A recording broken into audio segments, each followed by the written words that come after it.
Hi hello welcome to my channel నందు live general. ఈరోజు dosa batter and chutney preparation process అనేది నేర్చుకున్నాం. ఇక్కడ నేను చట్నీ ప్రిపరేషన్ చేసే ప్రాసెస్ ఇది ఒక హోటల్ స్టైల్ది. నేను యూట్యూబ్లో సెర్చ్ చేసి అంటే నా స్టైల్లో ట్రై చేశాను. బట్ టేస్టీగా ఉంది. దీనికి కావాల్సిన ఇంగ్రీడియంట్స్ పల్లీలు వితౌట్ ఆయిల్ ఫ్రై చేసుకోవాలి, పొట్టు తీసేసుకోవాలి. నెక్స్ట్ పచ్చిమిర్చి, అల్లం, వెల్లుల్లి, అల్లం వేయరాదు, అండ్ జీలకర్ర. ఇవన్నీ పొట్టు తీసేసుకున్న పల్లీలని ఫ్రై చేసుకున్న వాటిని మిక్సీకి వేసేసుకోవాలి. తర్వాత పోపు పెట్టుకుంటే అది మీ ఇంట్రెస్ట్. నేనైతే పెట్టుకుంటాను బికాస్ పచ్చివాసన పోతుంది కాబట్టి.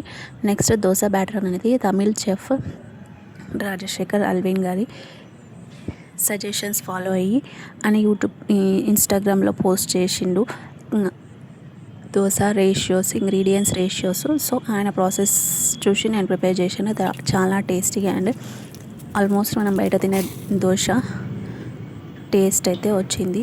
దీనికి ఏం లేదు, మనం 2 కప్స్ రైస్ తీసుకుంటే దానిలో 1/2 కప్ మినపప్పు, దాంట్లో మళ్ళీ 1/2 కప్పులో 1/2 శనగపప్పు, అటుకులు, ఒక 1/2 కప్పు మెంతులు, 1/2 టేబుల్ స్పూన్ ఇవన్నీ నానబెట్టుకొని ఒక 6 to 8 hours మిక్సీ పట్టేసుకొని పులియబెట్టేసుకొని నెక్స్ట్ డే మార్నింగ్ దోశ వేసే ముందర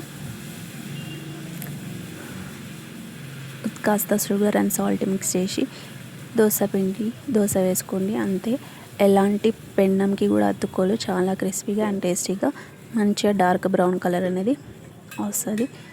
అండ్ వన్ మోర్ థింగ్, అటుకులు అనేది ముందుగా నానబెట్టుకోకండి.